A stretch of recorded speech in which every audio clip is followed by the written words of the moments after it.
무슨 일이에요? 어머니가 또 실수하셨어요. 김치를 너무 짜게 담그셨고, 정말 이제는 한계인 것 같아요.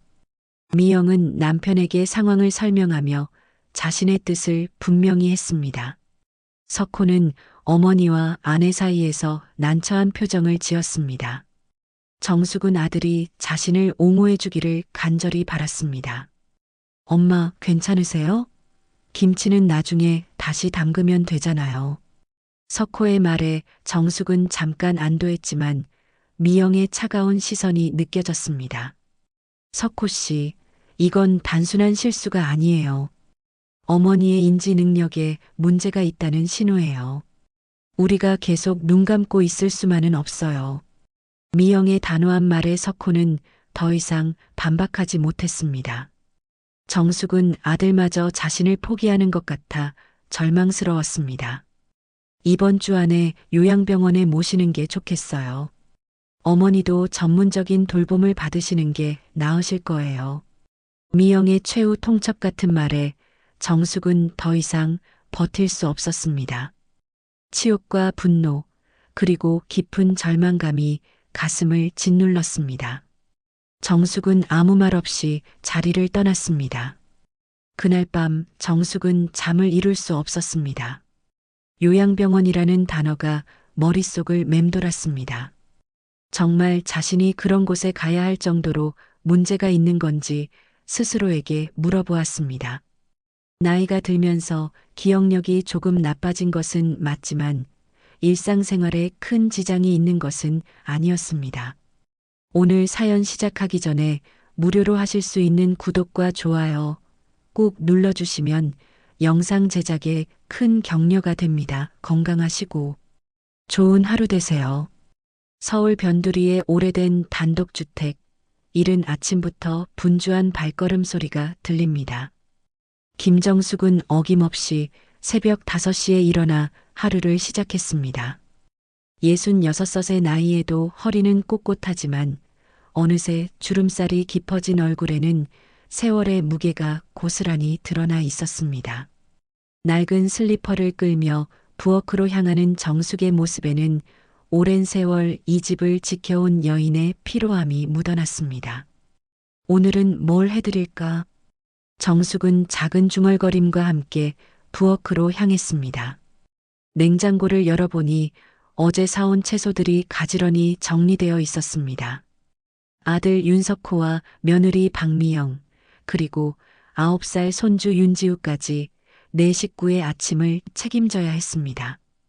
냉장고 안을 들여다보며 정숙은 오늘 아침 메뉴를 고민했습니다. 어떻게 하면 가족들이 맛있게 먹을까, 특히 손주가 좋아할 만한 것은 무엇일까 하는 마음으로 말입니다. 가스레인지에 불을 켜고 국을 끓이면서 정숙은 문득 남편이 그리워졌습니다. 3년 전 갑작스럽게 세상을 떠난 남편 윤기철. 그가 살아있을 때는 이 집안에서 정숙의 목소리가 제법 힘이 있었는데 이제는 조용히 뒷바라지만 하는 존재가 되어버렸습니다. 남편이 있을 때는 가족회의에서도 정숙의 의견이 중요하게 받아들여졌고 집안의 큰일들을 결정할 때도 남편과 함께 상의해서 정할 수 있었습니다. 하지만 지금은 모든 것이 며느리 중심으로 돌아가고 있었습니다. 된장찌개를 끓이며 정숙은 예전 일들을 떠올렸습니다. 신혼 초 이 집에 들어왔을 때는 시어머니와의 갈등도 있었지만 시간이 지나면서 서로를 이해하게 되었습니다. 시어머니가 돌아가신 후에는 정숙이 이 집의 안주인이 되어 모든 것을 책임져 왔습니다. 아들을 키우고 남편을 뒷바라지하고 집안을 꾸려나가는 것이 삶의 전부였습니다. 하지만 이제 그 모든 권한과 책임이 며느리에게 넘어간 것 같았습니다. 할머니, 아침 뭐예요? 잠옷 차림의 지우가 눈을 비비며 부엌으로 나타났습니다. 정숙의 얼굴에 처음으로 밝은 미소가 번졌습니다. 손주만큼은 여전히 자신을 필요로 했으니까요. 지우의 천진난만한 모습을 보면 정숙의 마음은 한결 가벼워졌습니다. 이 아이만큼은 자신을 진심으로 사랑해주고 있다는 것을 느낄 수 있었기 때문입니다.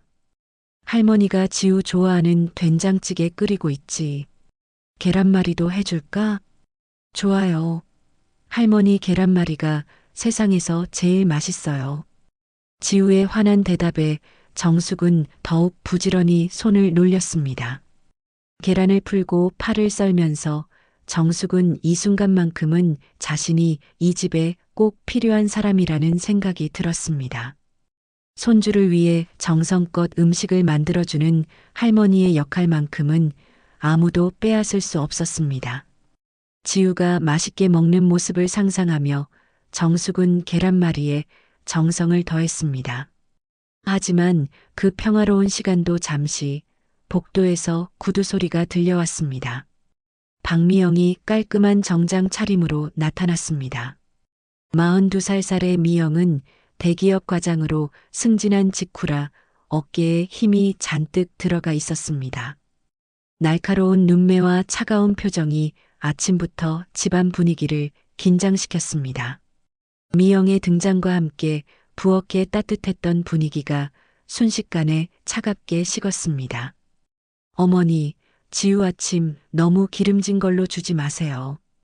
요즘 소화비만이 문제라니까요.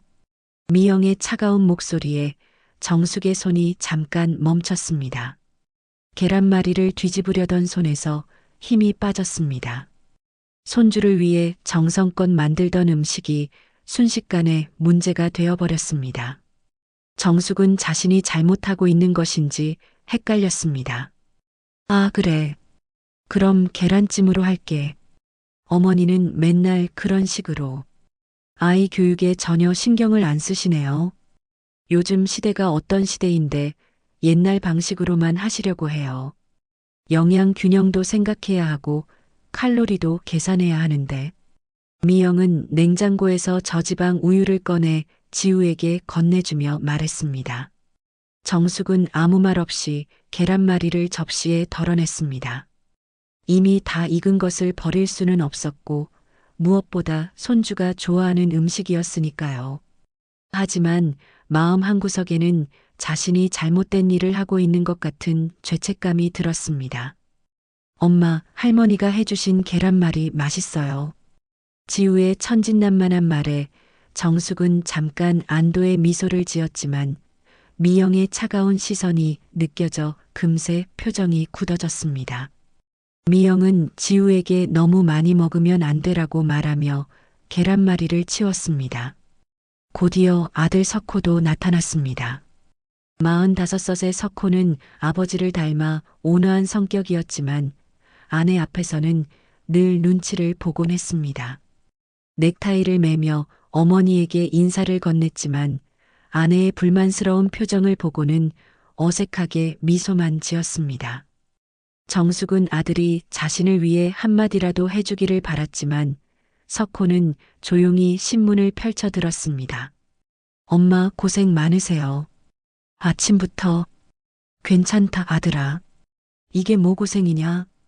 정숙은 억지로라도 웃음을 지으며 밥상을 차렸습니다. 하지만 식구들이 모여 앉은 식탁에서 정숙만 홀로 서서 뒷정리를 했습니다. 자신의 자리는 따로 없는 것처럼 말입니다. 가족들이 대화를 나누는 동안 정숙은 조용히 반찬을 더 가져다 놓고 물을 따라주고 필요한 것들을 챙겨주었습니다. 마치 보이지 않는 존재처럼 말입니다. 어머니, 오늘 장 보러 나가시죠? 냉장고에 반찬이 떨어져 가는데. 그리고 지난번에 사온 생선이 너무 비쌌어요. 좀 더 알뜰하게 사세요. 요즘 물가가 얼마나 비싼데.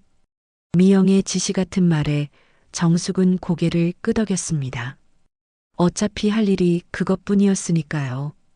전통시장에서 장을 보고 집안 청소를 하고 저녁을 준비하고 매일 반복되는 일상이었습니다. 하지만 그 일상조차도 이제는 누군가의 감시와 지적 아래에서 해야 하는 일이 되어버렸습니다. 할머니, 저 학교 다녀올게요. 지우가 가방을 메고 정숙에게 뽀뽀를 해주었습니다. 이 순간만큼은 정숙의 얼굴에 진짜 웃음이 피어났습니다. 손주의 따뜻한 마음만이 정숙에게는 유일한 위로였습니다. 지우의 작은 손이 정숙의 뺨을 어루만질 때 정숙은 이 세상에 자신을 진심으로 사랑해주는 사람이 있다는 것을 느꼈습니다. 식구들이 모두 나간 후 텅 빈 집에 혼자 남은 정숙은 설거지를 하며 깊은 한숨을 내쉬었습니다. 설거지통에 쌓인 그릇들을 바라보며 문득 자신의 처지가 이 더러워진 그릇들과 같다는 생각이 들었습니다. 쓰임을 다하면 구석에 치워지는 존재 말입니다. 뜨거운 물에 손을 담그고 그릇을 닦으면서 정숙은 자신의 인생을 돌이켜보았습니다. 내가 늙어서 힘이 달리니 집안에서 내가 설 자리가 없구나. 거울에 비친 자신의 모습을 보며 정숙은 생각했습니다. 언제부터인가 며느리의 눈치를 보게 되었고 아들조차 자신보다 아내 편을 드는 경우가 많아졌습니다. 작은 실수 하나에도 핀잔을 들어야 하고 무엇을 해도 잘했다는 소리는 들을 수 없었습니다. 정숙은 점점 위축되어 갔습니다. 젊은 시절 정숙은 동네에서 알아주는 솜씨 좋은 주부였습니다. 음식 솜씨도 뛰어났고 집안 살림도 야무지게 꾸려나갔습니다. 남편과 함께 힘을 모아 아들을 키우고 가정을 이루어 나가는 것이 삶의 전부였습니다. 시어머니 밑에서 어려움도 많았지만 차츰 인정을 받으며 집안의 중심 역할을 했습니다. 하지만 남편이 세상을 떠나고 며느리가 집안의 실세가 되면서 정숙의 존재감은 점점 희미해져 갔습니다. 정숙은 거실로 나와 남편의 사진을 바라보았습니다. 사진 속의 남편은 여전히 온화한 미소를 짓고 있었습니다. 정숙은 남편에게 속삭이듯 말했습니다. 여보, 나 혼자 이 집에서 버티기가 너무 힘들어요. 당신이 계실 때는 내가 이렇게 초라한 사람이 아니었는데. 남편 사진 앞에서 정숙은 처음으로 솔직한 마음을 토로했습니다.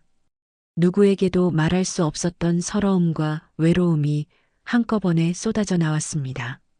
하지만 정숙은 이것이 자신의 운명이라고 체념하고 있었습니다. 나이 든 시어머니의 자리란 원래 그런 것이라고, 참고 견뎌야 하는 것이라고 스스로를 달랬습니다. 젊은 세대에게 자리를 내주고 조용히 뒤에서 뒷바라지하는 것이 당연한 일이라고 여겼습니다. 하지만 마음 깊은 곳에서는 이런 삶이 정말 자신이 살아야 할 삶인지 의문이 들기도 했습니다. 오늘도 어김없이 장바구니를 들고 전통시장으로 향하는 정숙의 뒷모습에는 말할 수 없는 쓸쓸함이 배어 있었습니다. 66년을 살아온 한 여인의 깊은 고독과 체념이 그 등 뒤에 고스란히 드러나 있었습니다. 추석이 한 달 앞으로 다가온 어느 날 정숙은 평소보다 더 분주한 하루를 보내고 있었습니다. 명절 준비는 언제나 정숙의 몫이었고 특히 김치 담그기는 해마다 이맘때면 꼭 해야 할 중요한 일이었습니다. 정숙은 이른 아침부터 전통시장에 나가 배추와 각종 양념을 사왔습니다. 신선한 재료로 김치를 담가야 가족들이 맛있게 먹을 수 있다는 생각에 한 포기씩 직접 골라서 샀습니다. 올해는 정말 맛있게 담가야지. 정숙은 혼잣말을 하며 배추를 다듬기 시작했습니다. 노란 잎을 떼어내고 뿌리를 다듬는 일은 오랜 경험으로 익숙했지만 요즘은 허리가 아파서 예전만큼 쉽지 않았습니다. 그래도 가족들을 위해서는 참을 수 있었습니다. 특히 손주 지우가 할머니 김치가 세상에서 제일 맛있어요 라고 했던 말이 정숙에게는 큰 힘이 되었습니다. 배추를 소금에 절이는 동안 정숙은 양념을 준비했습니다. 고춧가루, 마늘, 생강, 젓갈까지 정성스럽게 섞으며 정숙은 어머니에게서 배운 김치 담그는 법을 떠올렸습니다. 어머니는 항상 김치는 정성이야. 마음을 담아서 버무려야 맛있다고 하셨습니다. 정숙은 그 말을 믿고 지금까지 김치를 담가왔습니다. 몇 시간 후 배추가 잘 절여진 것을 확인한 정숙은 본격적으로 김치를 버무리기 시작했습니다. 빨간 양념이 하얀 배추에 고르게 묻도록 정성스럽게 손을 놀렸습니다. 이때 정숙의 마음은 한결 평온했습니다. 이런 일을 할 때만큼은 자신이 이 집에 꼭 필요한 사람이라는 생각이 들었기 때문입니다. 하지만 김치를 항아리에 담는 과정에서 실수가 일어났습니다. 정숙은 소금 간을 맞추려고 소금을 한번 넣었는데 잠깐 다른 생각을 하다가 또 다시 소금을 넣어버렸습니다. 나이가 들면서 가끔 이런 깜빡함이 생기곤 했지만 오늘은 유독 그런 일이 많았습니다. 정숙은 당황했지만 어쩔 수 없다고 생각했습니다. 아이고, 또 깜빡했네. 정숙은 작은 한숨을 내쉬었습니다. 김치 맛을 보니 확실히 짰습니다. 하지만 이미 다 버무린 상태라 다시 할 수도 없었습니다. 정숙은 물에 한번 헹궈서 짠맛을 조금이라도 빼보려고 했지만 이미 양념이 다 밴 상태라 쉽지 않았습니다. 바로 그때 미영이 회사에서 일찍 돌아왔습니다. 추석 준비 때문에 반차를 낸 것이었습니다. 미영은 부엌으로 들어와 정숙이 김치를 담그는 모습을 보았습니다. 처음에는 별말 없이 지켜보던 미영이 김치 맛을 보더니 얼굴을 찌푸렸습니다. 어머니, 이게 뭐예요? 김치가 이렇게 짜면 어떻게 먹어요? 미영의 날카로운 목소리에 정숙은 움츠러들었습니다. 예상했던 반응이었지만 실제로 들으니 가슴이 아팠습니다. 미안하다, 미영아. 소금을 2번 넣은 것 같아. 물에 헹궈서 다시 해볼게. 어머니, 정말. 이런 실수가 한두 번이 아니잖아요.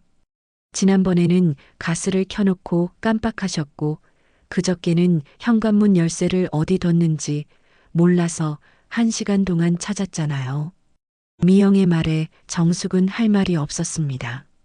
실제로 요즘 들어 깜빡하는 일이 많아진 것은 사실이었습니다. 나이가 들면서 자연스럽게 생기는 일이라고 생각했지만 미영은 그렇게 보지 않는 것 같았습니다. 이래서 치매 검사 받아야 한다니까요. 더 늦기 전에 병원에 가보세요. 미영의 차가운 말에 정숙은 가슴이 철렁 내려앉았습니다. 치매라는 단어는 정숙에게 너무나 무서운 말이었습니다. 나이가 들어 기억력이 조금 나빠진 것과 치매는 다른 문제인데 미영은 그 둘을 구분하지 않는 것 같았습니다. 미영아, 그런 말 하지 마라. 나는 그런 병에 걸린 게 아니야. 어머니가 보시기에는 그럴지도 모르죠. 하지만 객관적으로 봤을 때 분명히 문제가 있어요. 요양병원 알아봤어요. 미영의 폭탄 같은 선언에 정숙은 말문이 막혔습니다. 요양병원이라는 말이 귓가에 맴돌았습니다. 정숙은 그동안 미영이 자신을 어떻게 생각하고 있었는지 깨달았습니다. 단순히 불편해하는 정도가 아니라 아예 집에서 내보내려고 계획을 세우고 있었던 것입니다. 요양병원이라니.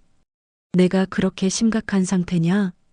어머니 상태로는 혼자 생활하기 어려워요. 전문적인 관리를 받으셔야 해요.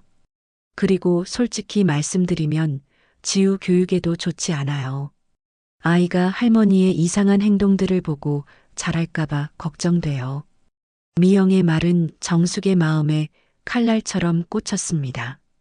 자신이 손주에게 나쁜 영향을 준다는 말이 가장 아팠습니다. 지우는 정숙에게 유일한 희망이었는데 그마저도 빼앗으려 한다는 생각에 눈물이 났습니다. 그때 석호가 들어왔습니다. 석호는 부엌의 어수선한 분위기를 감지하고 조심스럽게 물었습니다. 무슨 일이에요? 어머니가 또 실수하셨어요. 김치를 너무 짜게 담그셨고 정말 이제는 한계인 것 같아요. 미영은 남편에게 상황을 설명하며 자신의 뜻을 분명히 했습니다. 석호는 어머니와 아내 사이에서 난처한 표정을 지었습니다. 정숙은 아들이 자신을 옹호해 주기를 간절히 바랐습니다. 엄마, 괜찮으세요? 김치는 나중에 다시 담그면 되잖아요.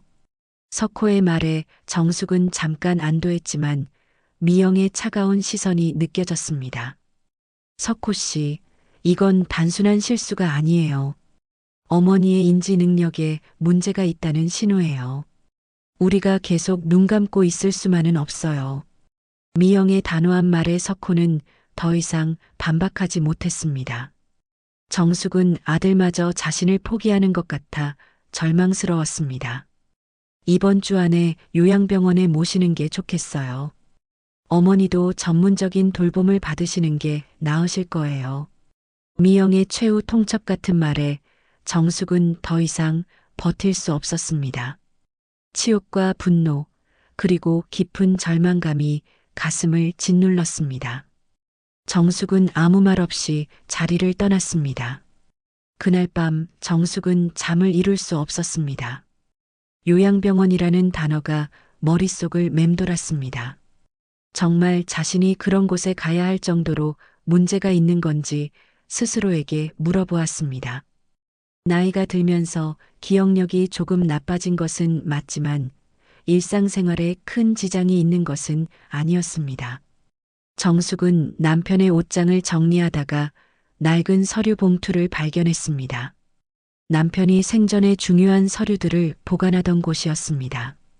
봉투를 열어보니 남편의 친필 편지가 들어 있었습니다. 정수가 이 편지를 읽고 있다면 내가 먼저 세상을 떠난 후일 것이다. 내가 혼자 힘들어할 것을 생각해서 미리 준비해둔 것들이 있다. 땅 문서와 예금 통장, 그리고 아파트 청약권을 은행 대여 금고에 보관해뒀다. 내가 정말 어려울 때 꺼내서 쓰거라. 편지를 읽는 정숙의 손이 떨렸습니다. 남편이 자신을 위해 이런 준비를 해뒀다는 것을 처음 알았습니다. 편지에는 은행 대여 금고의 위치와 비밀번호까지 적혀 있었습니다. 정숙은 편지를 꼭 쥐고 눈물을 흘렸습니다. 남편의 마지막 사랑을 느낄 수 있었습니다. 그리고 동시에 새로운 희망이 생겼습니다. 이제 더 이상 미영의 눈치를 보며 살지 않아도 될 수도 있겠다는 생각이 들었습니다. 정숙은 남편의 편지를 읽고 난 후 며칠 동안 깊은 고민에 빠졌습니다. 편지에 적힌 내용이 사실인지 확인하고 싶었지만 섣불리 움직이기가 망설여졌습니다. 만약 정말로 남편이 말한 것들이 존재한다면 자신의 인생이 완전히 바뀔 수도 있었기 때문입니다. 하지만 며느리의 차가운 시선과 요양병원 얘기가 계속 머릿속을 맴돌면서 정숙은 더 이상 이대로 살 수 없다는 결심을 굳혔습니다. 그 다음 날 아침 정숙은 평소보다 일찍 일어났습니다. 가족들이 모두 집을 나선 후 정숙은 남편의 편지를 다시 한번 꼼꼼히 읽어보았습니다. 편지에는 은행 이름과 대여 금고 번호, 그리고 비밀번호까지 자세히 적혀 있었습니다. 남편의 친필을 보니 이것이 장난이 아니라는 확신이 들었습니다. 여보, 정말 이런 걸 준비해뒀단 말이에요? 정숙은 남편 사진을 보며 중얼거렸습니다. 결혼 생활 40년 동안 남편은 항상 묵묵히 가정을 지켜왔지만 이렇게 미리 준비를 해뒀다는 것은 정말 놀라운 일이었습니다. 남편이 얼마나 자신을 사랑했는지, 그리고 자신이 혼자 남았을 때를 얼마나 걱정했는지 알 수 있었습니다. 정숙은 가장 좋은 옷을 꺼내 입었습니다. 오랫동안 입지 않았던 검정색 정장이었지만 은행에 갈 때는 단정한 차림이 필요하다고 생각했습니다. 거울을 보니 66의 나이에도 여전히 단정한 모습이었습니다. 정숙은 자신을 격려하며 집을 나섰습니다. 은행까지 가는 길에 정숙의 마음은 복잡했습니다. 기대와 불안이 교차했습니다. 만약 남편의 편지가 거짓말이라면 어떻게 하지 하는 걱정도 들었지만 동시에 새로운 인생이 시작될 수도 있다는 희망도 있었습니다. 정숙은 천천히 걸으며 마음을 다잡았습니다. 은행에 도착한 정숙은 대여 금고 담당자에게 남편의 편지를 보여주었습니다. 담당자는 신분증을 확인한 후 대여 금고로 안내했습니다.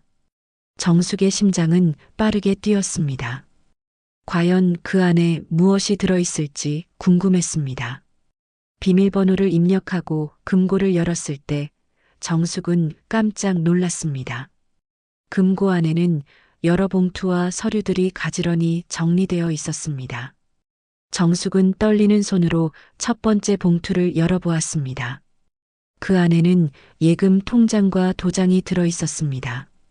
통장을 열어본 정숙은 눈을 의심했습니다. 잔액란에 적힌 숫자가 너무 컸기 때문입니다. 3억 2천만 원이라는 금액이 적혀 있었습니다. 정숙은 이게 정말 자신의 통장인지 다시 한번 확인해 보았습니다. 예금주 이름에는 분명히 김정숙이라고 적혀 있었습니다. 이게 정말 내 돈이란 말인가? 정숙은 믿기지 않았습니다. 남편이 어떻게 이런 큰 돈을 모아뒀는지 신기했습니다. 두 번째 봉투에는 부동산 관련 서류들이 들어 있었습니다. 서류를 살펴보니 서울 외곽에 있는 땅의 소유권 증서였습니다. 면적도 제법 넓었고 현재 시세로는 상당한 가치가 있어 보였습니다. 하지만 가장 놀라운 것은 세 번째 봉투였습니다. 그 안에는 강남 한복판의 최고급 아파트 분양권이 들어 있었습니다. 정숙은 그 아파트 이름을 들어본 적이 있었습니다. 텔레비전 뉴스에서 분양 소식이 나왔을 때 평당 가격이 엄청나다고 했던 그 아파트였습니다. 서류를 자세히 보니 분양권은 이미 완납 상태였고 입주 예정일도 얼마 남지 않았습니다. 정숙은 이 모든 것이 현실인지 꿈인지 헷갈렸습니다. 하루아침에 자신이 억대 부자가 된 것 같았습니다. 여보, 당신이 이 모든 걸 혼자 준비하셨군요. 정숙은 남편을 향해 속삭였습니다. 남편이 얼마나 치밀하게 계획을 세웠는지 알 수 있었습니다. 정숙이 혼자 남겨졌을 때를 대비해서 이렇게 준비해둔 것이었습니다. 정숙의 눈에서 눈물이 흘러내렸습니다. 감사함과 그리움이 한꺼번에 몰려왔습니다. 은행에서 나온 정숙은 근처 카페에 앉아 서류들을 다시 한번 정리해 보았습니다. 예금과 부동산, 그리고 아파트 분양권까지 모든 것이 합법적으로 자신의 소유였습니다. 이제 더 이상 며느리의 눈치를 보며 살지 않아도 될 것 같았습니다. 정숙은 부동산 중개업소를 찾아가 현재 시세를 알아보았습니다. 남편이 남겨준 땅의 현재 가치는 생각했던 것보다 훨씬 높았습니다. 개발 계획이 잡혀 있는 지역이라 앞으로 더욱 오를 가능성도 크다고 했습니다. 강남 아파트 분양 사무소도 방문해 보았습니다. 담당자는 정숙을 정중하게 맞이했습니다. 분양권을 확인한 담당자는 입주일이 다음 달이라고 안내했습니다. 정숙은 아파트 모델 하우스를 구경해 보았습니다. 넓은 거실과 깔끔한 인테리어, 그리고 강남 전체가 내려다 보이는 전망에 정숙은 감탄했습니다. 정말 내가 이런 곳에서 살게 되는 건가요? 정숙은 담당자에게 물어보았습니다. 담당자는 친절하게 대답했습니다. 네, 고객님. 모든 서류가 완벽하니 다음 달에 입주하시면 됩니다. 관리사무소에서 입주 관련 안내를 해드릴 거예요. 집으로 돌아가는 길에 정숙은 새로운 계획을 세웠습니다. 더 이상 미영의 압박을 받으며 살 이유가 없어졌습니다. 요양병원에 가야 한다는 말도 이제는 웃음거리였습니다. 정숙에게는 선택권이 생겼습니다. 나를 버리려 했던 그들에게 내가 어떤 모습으로 돌아갈지 보여주마. 정숙은 속으로 다짐했습니다. 66년 동안 늘 다른 사람을 위해 살아왔지만 이제는 자신을 위해 살 때가 되었습니다. 남편이 준 마지막 선물로 새로운 인생을 시작하기로 했습니다. 집에 도착한 정숙은 평소와 다름없이 저녁을 준비했습니다. 하지만 마음만큼은 전혀 달랐습니다. 이제 더 이상 이 집에 매여 있을 필요가 없었습니다. 자유로운 선택을 할 수 있는 힘이 생겼습니다. 식구들이 돌아와서 저녁을 먹는 동안 정숙은 조용히 지켜보았습니다. 미영은 여전히 차가운 표정으로 정숙을 대했고 석호는 눈치를 보며 어색한 웃음만 지었습니다. 하지만 정숙은 더 이상 상처받지 않았습니다. 이제 모든 것이 달라질 것이기 때문입니다. 그날 밤 정숙은 가방에 필요한 짐을 챙겼습니다. 많은 것이 필요하지 않았습니다. 새로운 인생에서는 새로운 것들로 채워나가면 되었으니까요. 정숙은 남편 사진 하나만을 조심스럽게 가방에 넣었습니다. 정숙이 조용히 집을 떠난 것은 다음 날 새벽이었습니다. 가족들이 모두 잠든 사이 정숙은 작은 가방 하나만 들고 그동안 살았던 집을 나섰습니다. 뒤돌아보니 40년 넘게 살았던 집이 어둠 속에 잠들어 있었습니다. 정숙은 잠깐 망설였지만 곧 발걸음을 돌렸습니다. 이제는 새로운 시작을 해야 할 때였습니다. 강남으로 향하는 택시 안에서 정숙은 창밖 풍경을 바라보았습니다. 해가 뜨면서 도시가 깨어나고 있었습니다. 정숙에게는 마치 자신의 새로운 인생이 시작되는 것처럼 느껴졌습니다. 66섯에 새로운 삶을 시작한다는 것이 두렵기도 했지만 동시에 설레기도 했습니다. 아파트에 도착한 정숙은 관리사무소에서 열쇠를 받았습니다. 엘리베이터를 타고 32층으로 올라가는 동안 정숙의 심장이 빨리 뛰었습니다. 문을 열고 들어선 순간 정숙은 감탄사를 내뱉었습니다. 와, 정말 이런 곳에서 살게 되는구나. 넓은 거실과 깔끔한 인테리어, 그리고 통창으로 보이는 강남의 전망이 한눈에 들어왔습니다. 정숙은 천천히 집안을 둘러보았습니다. 방 3개와 화장실 2개, 넓은 주방까지 모든 것이 완벽했습니다. 이제 이곳이 자신의 집이라는 것이 믿기지 않았습니다. 창가에 서서 바깥을 내려다본 정숙은 새로운 다짐을 했습니다. 더 이상 누구의 눈치를 보며 살지 않겠다고, 자신만의 인생을 살겠다고 마음먹었습니다. 남편이 마련해준 이 기회를 헛되이 하지 않겠다고 다짐했습니다. 한편 정숙이 사라진 집에서는 아침부터 소동이 벌어지고 있었습니다. 미영이 평소보다 늦게 일어나 부엌에 갔는데 정숙이 보이지 않았습니다. 처음에는 일찍 장 보러 나간 줄 알았지만 시간이 지나도 돌아오지 않자 이상하다고 생각했습니다. 어머니가 어디 가셨을까요? 석호가 걱정스럽게 말했지만 미영은 크게 신경 쓰지 않는 듯 했습니다. 오히려 조용해서 좋다는 표정이었습니다. 아마 친구분 댁에라도 갔겠죠. 금방 오실 거예요. 하지만 하루가 지나고 이틀이 지나도 정숙은 나타나지 않았습니다. 미영과 석호는 점점 불안해지기 시작했습니다. 혹시 어디서 사고라도 당한 것은 아닌지 걱정이 되었습니다. 이제 정말 경찰에 신고해야겠어요. 미영이 말했지만 속마음으로는 복잡했습니다. 정숙이 사라진 것이 마냥 나쁘지만은 않았기 때문입니다. 요양병원 문제로 고민했었는데 정숙이 스스로 나간 것이라면 오히려 문제가 해결된 셈이었습니다. 결국 석호가 경찰서에 실종 신고를 했습니다. 경찰은 66세 노인의 실종이라며 적극적으로 수사하겠다고 했지만 특별한 단서는 없었습니다. 정숙은 마치 증발해버린 것처럼 흔적도 없이 사라져 있었습니다. 미영은 지우에게 할머니가 잠깐 여행을 간다고 둘러댔습니다. 지우는 왜 인사도 없이 갔느냐며 섭섭해했지만 곧 일상에 적응했습니다. 사실 미영은 속으로 안도하고 있었습니다. 드디어 끝났구나. 미영은 혼자 있을 때 이런 생각을 했습니다. 이제 더 이상 시어머니 눈치를 보지 않아도 되고 집안일도 자신의 방식대로 할 수 있었습니다. 요양병원비도 아낄 수 있고 무엇보다 자유로워진 기분이었습니다. 하지만 며칠 후 예상치 못한 소식이 들려왔습니다.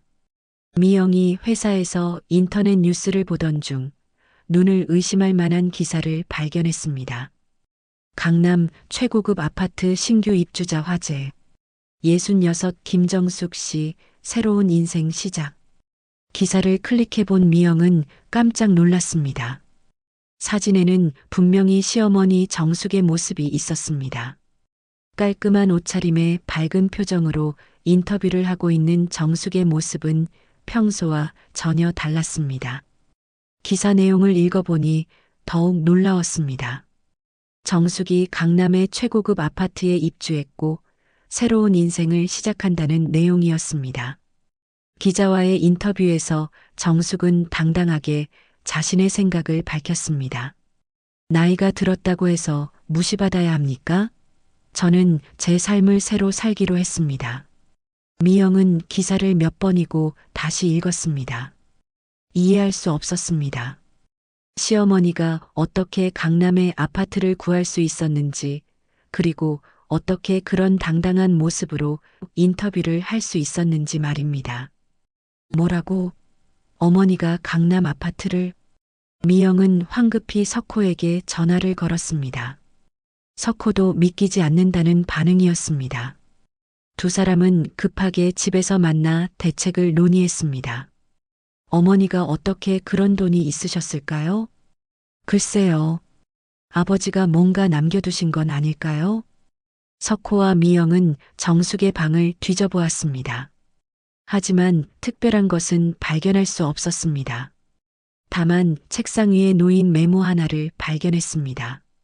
새로운 인생을 살기로 했습니다. 걱정하지 마세요. 짧은 메모였지만 정숙의 의지가 담겨 있었습니다. 미영은 이 메모를 보고 더욱 당황했습니다. 자신이 알던 시어머니의 모습과는 전혀 다른 면을 보게 된 것입니다. 그 사이 정숙은 새로운 환경에 적응해 나가고 있었습니다. 아파트 주변을 산책하며 동네를 둘러보고 근처 문화센터에 등록해 새로운 취미도 시작했습니다. 오랫동안 하고 싶었던 피아노 레슨을 받기 시작한 것입니다.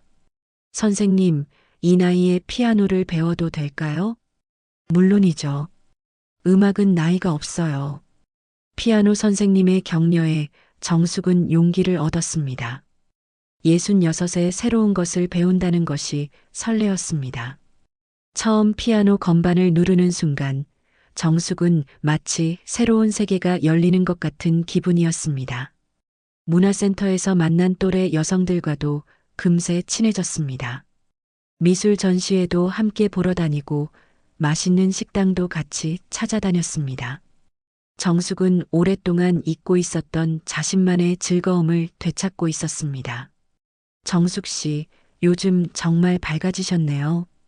새로 사귄 친구의 말에 정숙은 웃음을 지었습니다. 정말로 그랬습니다. 오랫동안 억눌려 있었던 자존감이 서서히 되살아나고 있었습니다. 더 이상 누구의 눈치를 보지 않고 자신이 원하는 것을 할 수 있다는 것이 이렇게 행복한 일인지 처음 알았습니다. 저녁이 되어 집으로 돌아온 정숙은 넓은 거실에 앉아 하루를 정리했습니다. 창밖으로 보이는 강남의 야경이 아름다웠습니다. 정숙은 남편 사진을 보며 감사 인사를 전했습니다. 여보, 덕분에 새로운 인생을 살고 있어요. 정말 고마워요. 정숙이 강남에서 새로운 삶을 시작한 지 한 달이 지났습니다. 매일 아침 피아노 연습으로 하루를 시작하고 오후에는 문화센터에서 미술 수업을 들었습니다. 저녁에는 새로 사귄 친구들과 함께 산책을 하거나 좋은 레스토랑에서 식사를 했습니다. 66년 인생에서 이렇게 자유롭고 행복한 시간을 보낸 적이 없었습니다.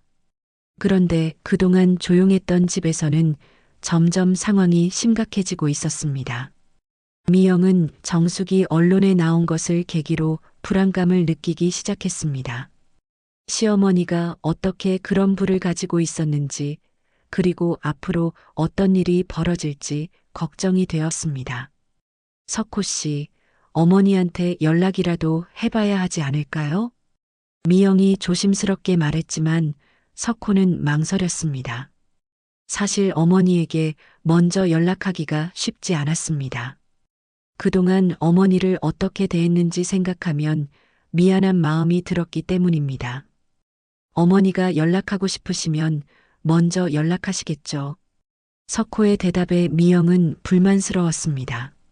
하지만 직접 나서서 시어머니에게 연락할 용기는 없었습니다.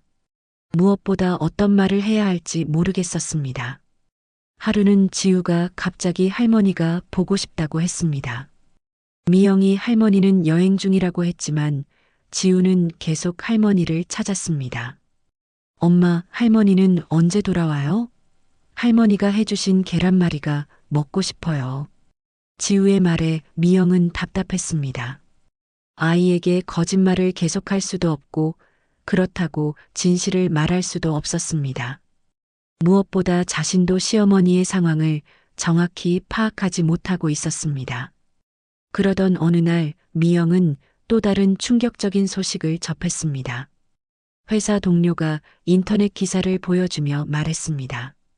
미영아, 이 사람 혹시 너 시어머니 아니야? 동료가 보여준 기사에는 정숙이 지역 봉사활동에 참여하는 모습이 담겨 있었습니다. 독거노인들을 위한 도시락 배달 봉사를 하고 있다는 내용이었습니다. 사진 속 정숙은 활기찬 모습으로 웃고 있었습니다. 66세의 새로운 인생을 시작한 김정숙 씨, 이제는 다른 어르신들을 돕는 봉사활동까지. 기사를 읽은 미영은 복잡한 심정이었습니다. 시어머니가 혼자서도 잘 살고 있다는 것이 다행이면서도 동시에 서운한 마음도 들었습니다. 가족에게는 연락도 하지 않으면서 언론 인터뷰는 계속하고 있다는 생각이 들었기 때문입니다. 어머니가 우리한테는 연락도 안 하시네요. 미영이 석호에게 푸념했지만 석호는 어머니 편을 들었습니다. 그동안 우리가 어머니를 어떻게 대했는데요? 어머니 입장에서는 연락하기 싫으실 수도 있어요. 석호의 말에 미영은 할 말이 없었습니다. 사실 그동안 시어머니에게 차갑게 대했던 것이 사실이었기 때문입니다. 하지만 그것이 잘못된 일이라고는 생각하지 않았습니다. 며느리와 시어머니 사이에는 원래 그런 긴장이 있는 것이 당연하다고 여겼습니다. 그런데 며칠 후 정말 예상치 못한 일이 벌어졌습니다. 집 앞에 고급 승용차 한 대가 멈춰섰고 그 안에서 정숙이 내렸습니다. 하지만 예전의 초라한 모습은 어디에도 없었습니다. 깔끔한 정장에 단정한 헤어스타일, 그리고 자신감 넘치는 표정까지 완전히 다른 사람 같았습니다. 정숙은 현관문을 두드렸습니다. 미영이 문을 열었을 때의 표정은 충격 그 자체였습니다. 어머니, 언제 오셨어요? 들어가도 될까요? 정숙의 차분한 목소리에 미영은 당황했습니다. 예전처럼 눈치를 보는 모습이 아니라 오히려 당당한 모습이었기 때문입니다. 거실에 앉은 정숙을 바라보며 미영과 석호는 어색한 침묵을 지켰습니다. 어떤 말부터 해야 할지 몰랐기 때문입니다. 정숙이 먼저 입을 열었습니다. 그동안 걱정 끼쳐드려서 죄송합니다. 갑자기 사라져서 놀라셨죠? 어머니, 어떻게 갑자기 연락도 없이. 석호가 말했지만 정숙은 미소를 지으며 대답했습니다. 연락하고 싶었지만 시간이 필요했어요. 제 인생을 다시 생각해 볼 시간이요. 정숙의 말에 미영은 불편했습니다. 마치 자신들이 잘못했다는 식으로 들렸기 때문입니다. 어머니는 어디서 지내셨어요? 그리고 강남 아파트는? 미영의 질문에 정숙은 담담하게 대답했습니다. 남편이 저를 위해 준비해둔 것들이 있었어요. 이제야 그것을 알게 되었죠. 정숙은 남편이 남겨준 유산에 대해 간단히 설명했습니다. 미영과 석호는 놀라움을 감추지 못했습니다. 시아버지가 그런 큰 재산을 가지고 있었다는 것도 놀랍고 그것을 아무에게도 말하지 않고 정숙에게만 남겨두었다는 것도 의외였습니다. 그럼 어머니는 이제, 네, 저는 제 삶을 살기로 했어요. 66에 늦은 감은 있지만 아직 늦지 않았다고 생각해요. 정숙의 확고한 의지에 미영은 당황했습니다. 예전의 순종적인 시어머니가 아니라 완전히 다른 사람이 된 것 같았습니다. 어머니, 그래도 가족인데 이렇게 갑자기 나가시면 가족이라는 말씀을 하시는군요. 정숙이 미영을 바라보며 말했습니다. 그 시선에는 예전의 위축된 모습이 전혀 없었습니다. 그동안 저를 가족으로 대해주셨나요? 요양병원에 보내려고 했던 것도 가족을 위한 일이었나요? 정숙의 직설적인 말에 미영은 할 말이 없었습니다. 사실 그동안 시어머니를 짐으로 여겼던 것이 사실이었기 때문입니다. 바로 그때 지우가 학교에서 돌아왔습니다. 지우는 정숙을 보자마자 달려가 안겼습니다. 할머니, 할머니가 돌아오셨어요. 지우의 순수한 기쁨에 정숙의 얼굴에 처음으로 진짜 미소가 피어났습니다. 손주만큼은 정말로 자신을 사랑하고 있다는 것을 느꼈습니다. 지우야, 할머니 보고 싶었지? 네. 할머니 어디 갔었어요? 엄마는 여행 갔다고 했는데. 지우의 말에 정숙은 미영을 잠깐 바라보았습니다. 그리고 지우에게 부드럽게 말했습니다. 할머니가 새로운 집을 구했거든. 지우도 놀러 올래? 와, 정말이요? 새 집이 어디에 있어요? 지우의 천진난만한 질문에 정숙은 웃었습니다. 이 순간만큼은 모든 것을 잊을 수 있었습니다. 하지만 미영과 석호의 표정은 점점 어두워져만 갔습니다. 시어머니가 완전히 달라진 것을 느꼈기 때문입니다. 이제 더 이상 예전처럼 무시할 수 있는 존재가 아니었습니다. 정숙이 지우와 함께 시간을 보내는 동안 미영과 석호는 부엌에서 조용히 대화를 나누었습니다. 두 사람 모두 당황스러운 기색이 역력했습니다. 시어머니의 변화가 예상보다 훨씬 컸기 때문입니다. 이제 어떻게 해야 하죠? 어머니가 완전히 달라지셨네요. 미영이 속삭이듯 말했습니다. 예전에는 자신이 뭐라고 해도 조용히 받아들이던 시어머니였는데 이제는 오히려 당당하게 맞서고 있었습니다.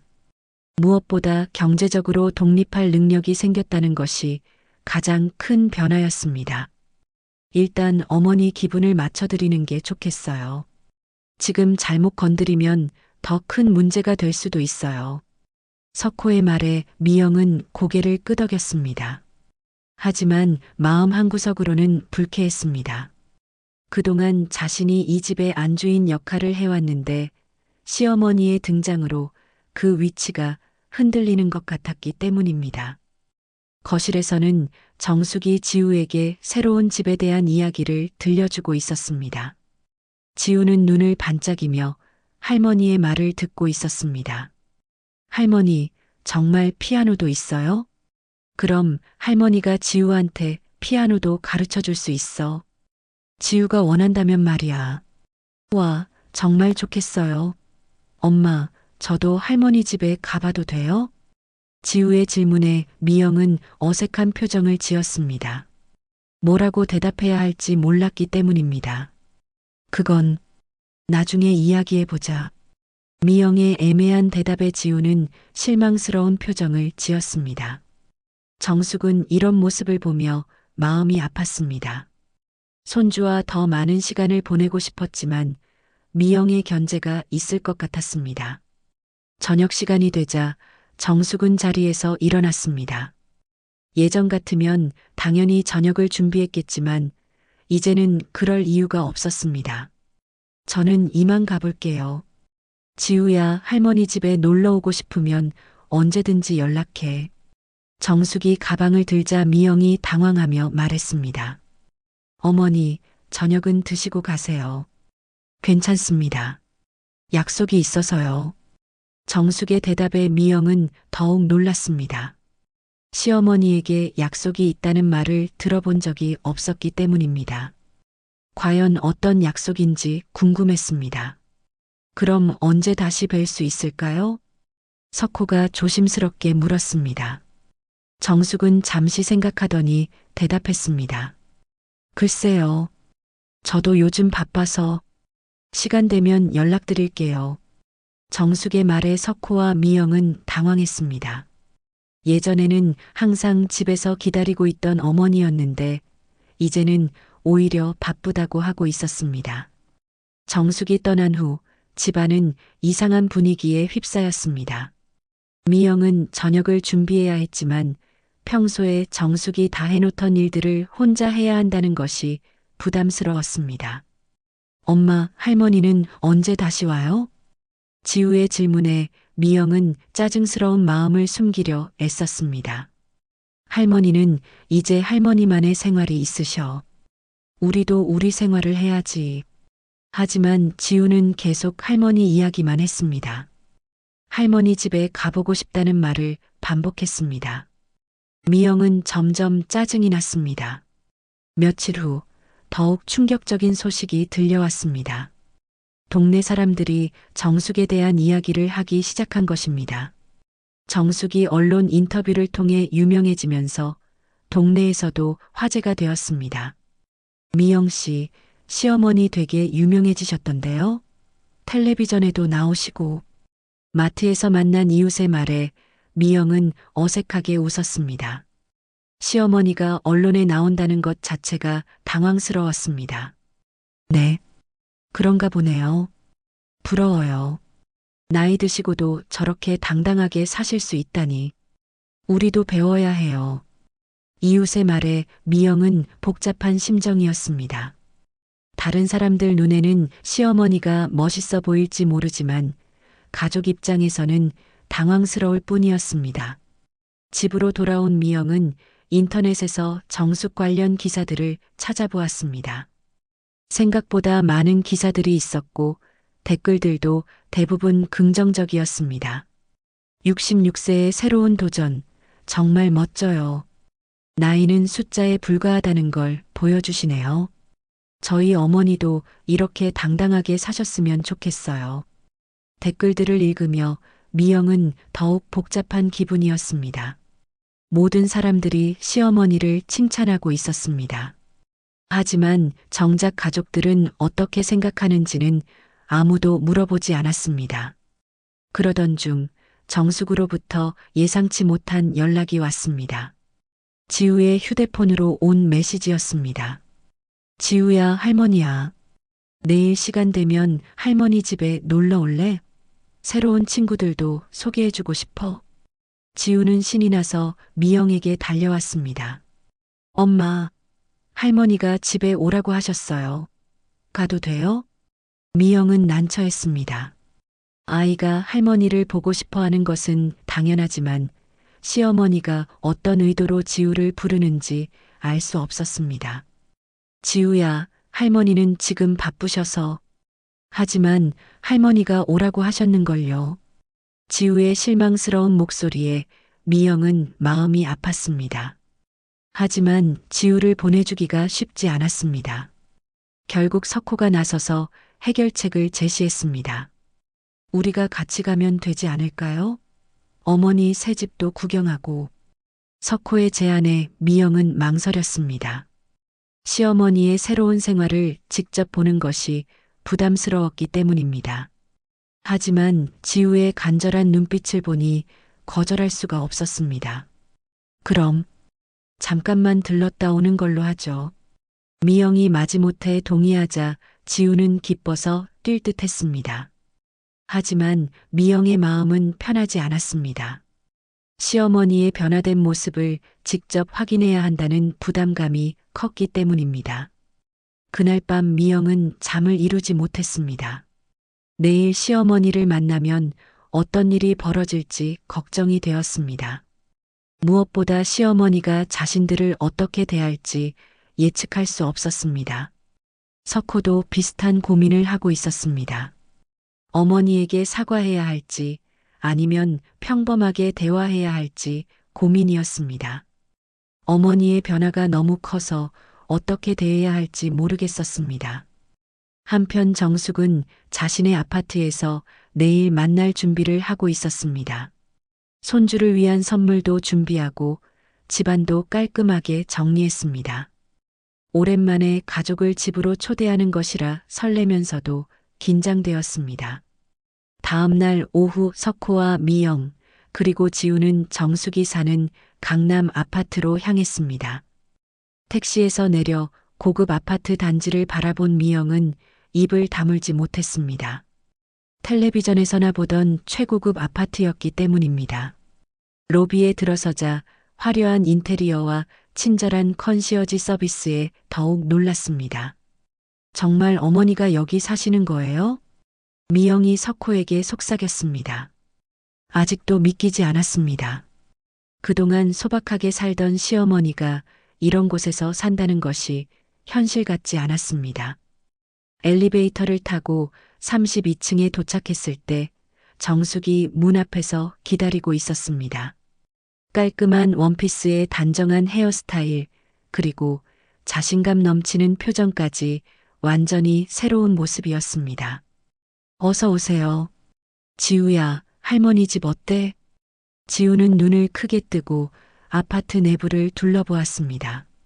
넓은 거실과 통창으로 보이는 강남 전체의 전망에 감탄사를 연발했습니다. 와, 할머니, 여기 정말 넓어요. 그리고 이 피아노는 뭐예요? 거실 한쪽에 놓인 그랜드 피아노를 본 지우가 신기해했습니다. 정숙은 미소를 지으며 피아노 앞에 앉았습니다. 할머니가 요즘 피아노를 배우고 있어. 지우한테 들려줄까? 정숙이 연주한 것은 간단한 동요였지만 가족들은 모두 놀랐습니다. 특히 미영은 시어머니가 피아노를 칠 줄 안다는 것조차 몰랐기 때문에 더욱 충격이었습니다. 어머니가 언제부터 피아노를? 한 달 전부터 배우기 시작했어요. 늦은 나이지만 배우고 싶은 게 많더라고요. 정숙의 대답에 석호는 어머니의 변화가 얼마나 큰지 실감했습니다. 68배 새로운 취미를 시작한다는 것 자체가 놀라웠습니다. 정숙은 가족들을 집안 곳곳을 안내했습니다. 넓은 침실과 드레스룸, 최신식 주방까지 모든 것이 완벽했습니다. 미영은 부러움과 동시에 복잡한 감정을 느꼈습니다. 자신들이 사는 집보다 훨씬 좋은 곳에서 시어머니가 혼자 살고 있다는 사실이 받아들이기 어려웠습니다. 할머니, 혼자 살기 외롭지 않아요? 지우의 순수한 질문에 정숙은 웃으며 대답했습니다. 전혀 외롭지 않아. 친구들도 많이 생겼고 할 일도 많거든. 마치 정숙의 말을 증명하듯 초인종이 울렸습니다.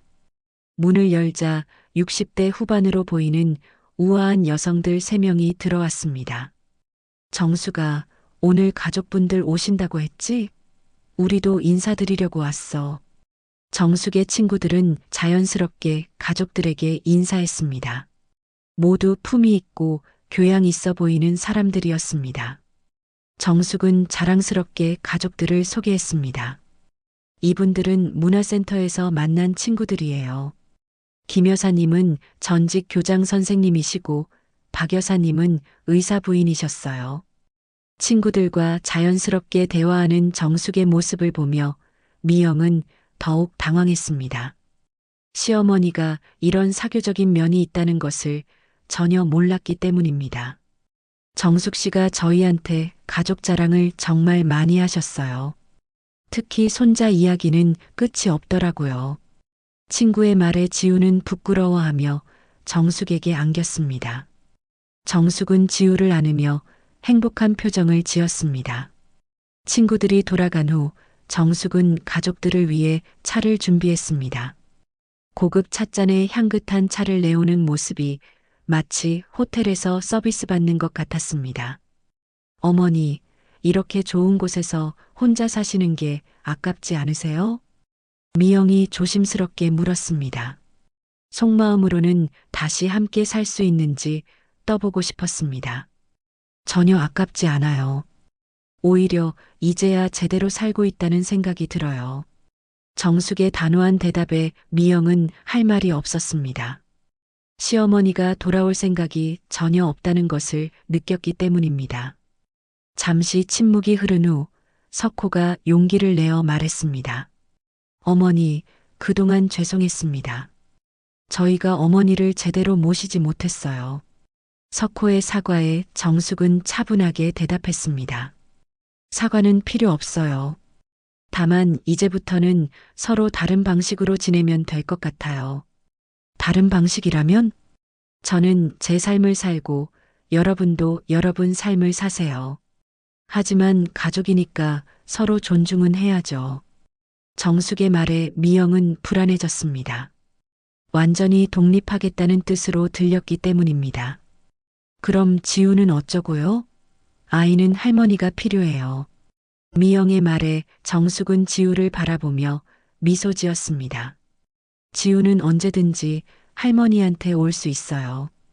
주말에 여기서 자고 가도 되고 방학 때는 더 오래 있어도 되고요. 지우는 기뻐서 박수를 쳤습니다. 하지만 미영은 마음이 편하지 않았습니다.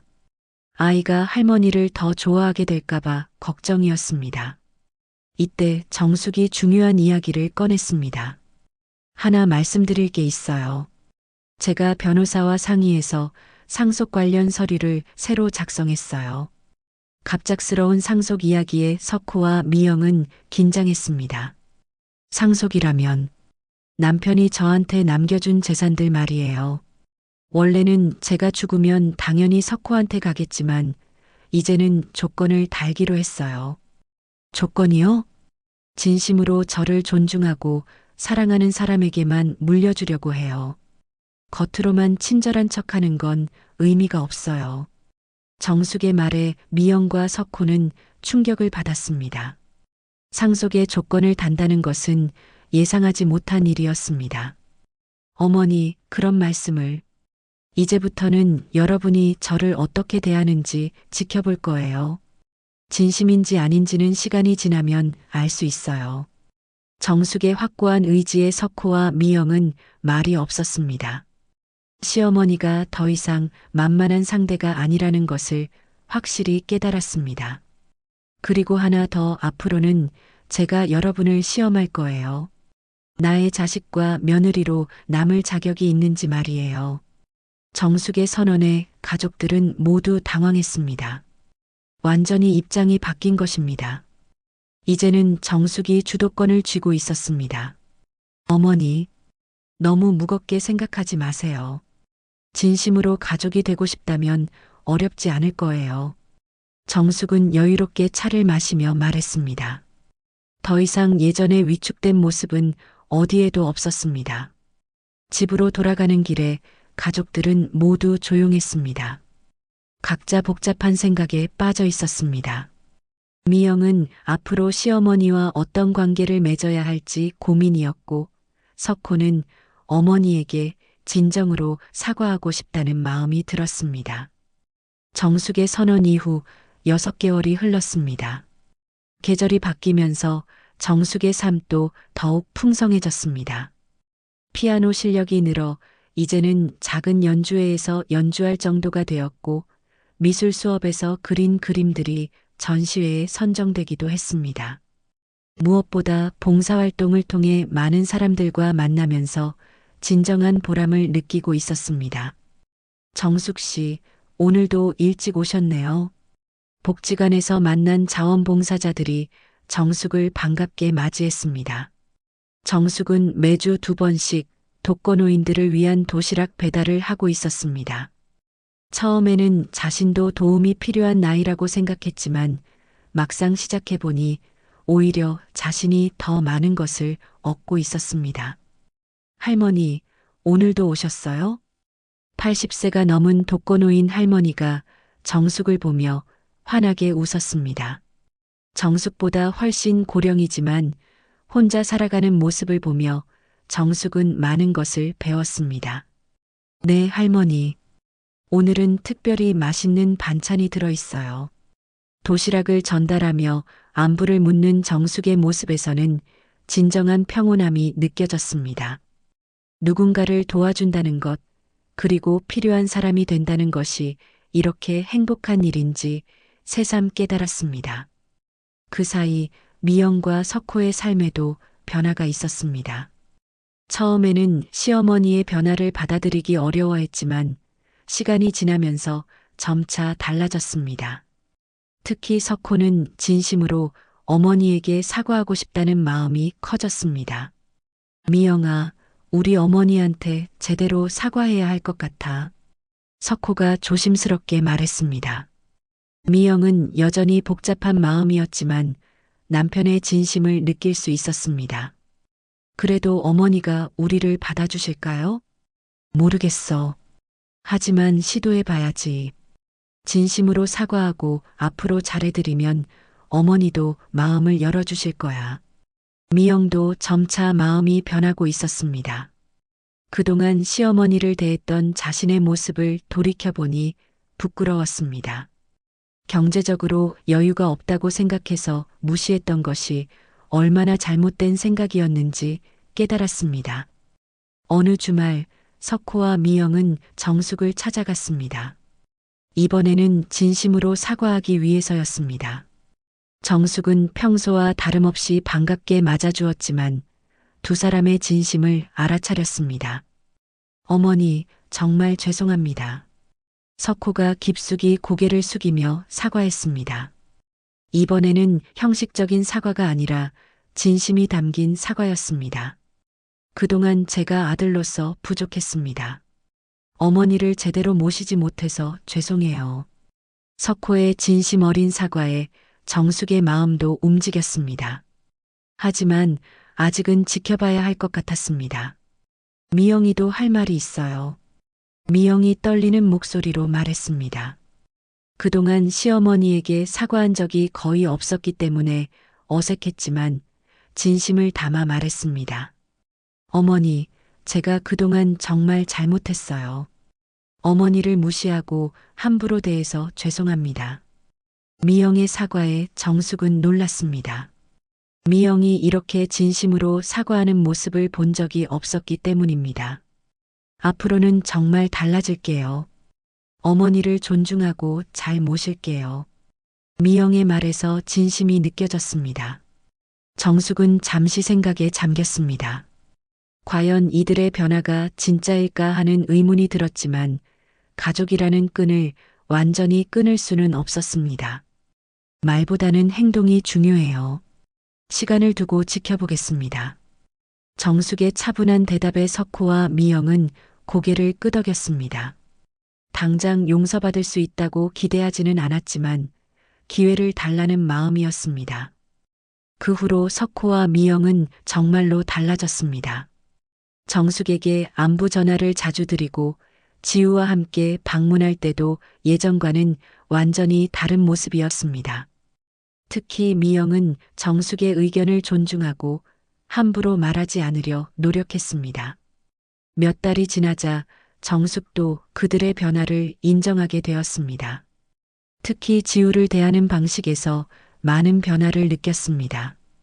미영이 지우와 정숙의 관계를 방해하지 않고 오히려 격려해주는 모습을 보며 진심을 느꼈습니다. 어머니, 지우가 피아노를 배우고 싶다고 하는데 어머니가 가르쳐 주실 수 있을까요? 미영이 조심스럽게 부탁했습니다. 예전 같으면 절대 하지 않았을 부탁이었습니다. 물론이죠. 기꺼이 가르쳐 드릴게요. 정숙의 대답에 지우는 기뻐서 뛸 듯 했습니다. 그리고 미영도 안도의 미소를 지었습니다. 그렇게 시간이 흘러 1년이 지났습니다. 정숙은 이제 완전히 새로운 사람이 되어 있었습니다. 자신감 넘치는 모습으로 다양한 활동을 하며 많은 사람들에게 영감을 주는 존재가 되었습니다. 정숙 할머니처럼 살고 싶어요. 젊은 세대들조차 정숙을 롤모델로 여기게 되었습니다. 나이가 들어도 새로운 도전을 멈추지 않는 모습, 그리고 당당하게 자신의 삶을 살아가는 모습이 많은 사람들에게 감동을 주었습니다. 어느 일요일 오후 정숙의 아파트에는 온 가족이 모여 있었습니다. 석호와 미영, 그리고 지우까지 함께 즐거운 시간을 보내고 있었습니다. 지우는 할머니에게 배운 피아노를 연주하고 있었고, 석호와 미영은 편안한 표정으로 그 모습을 바라보고 있었습니다. 할머니 최고야. 지우의 천진난만한 외침에 모든 사람이 웃음을 터뜨렸습니다. 정숙은 이 순간이 가장 행복했습니다. 진정한 가족의 의미를 다시 찾은 것 같았습니다. 어머니, 정말 감사해요. 어머니 덕분에 우리가 많이 배웠어요. 석호가 진심으로 말했습니다. 정숙은 아들의 말에 고개를 끄덕였습니다. 서로 존중하고 사랑하는 게 가족이에요. 이제야 진짜 가족이 된 것 같네요. 창밖으로 저녁 노을이 아름답게 물들고 있었습니다. 정숙은 창가에 서서 지난 시간들을 떠올렸습니다. 힘들고 고통스러웠던 순간들이 있었지만 결국에는 더 나은 삶으로 이어졌습니다. 늦은 나이에 알았네. 내 삶은 내가 지켜야 한다는 걸. 정숙의 속마음이었습니다. 66에 시작한 새로운 인생이 이렇게 아름다울 줄은 몰랐습니다. 남편이 마련해준 기회를 통해 진정한 자신을 찾았고, 더 나아가 진정한 가족의 의미도 되찾았습니다. 지금 정숙은 더 이상 억눌린 노인이 아닙니다. 스스로 삶을 개척한 주인공으로서, 그리고 많은 사람들에게 희망을 주는 존재로서 당당하게 서 있습니다. 나이는 숫자에 불과하다는 것을, 그리고 언제든 새로운 시작이 가능하다는 것을 몸소 보여주고 있습니다. 정숙의 이야기는 계속됩니다. 더 많은 꿈과 도전이 기다리고 있고, 더 많은 사람들과의 만남이 예정되어 있습니다. 66의 늦은 나이에 시작된 이 새로운 인생은 앞으로도 계속 아름답게 펼쳐질 것입니다. 오늘 이야기 어떠셨나요? 마음에 남는 감동이 있다면 댓글로 의견 부탁드립니다. 그럼 더 감동적인 사연들로 다시 찾아뵙겠습니다. 구독과 좋아요는 영상 제작에 큰 힘이 됩니다. 건강하시고 힘찬 하루 되세요.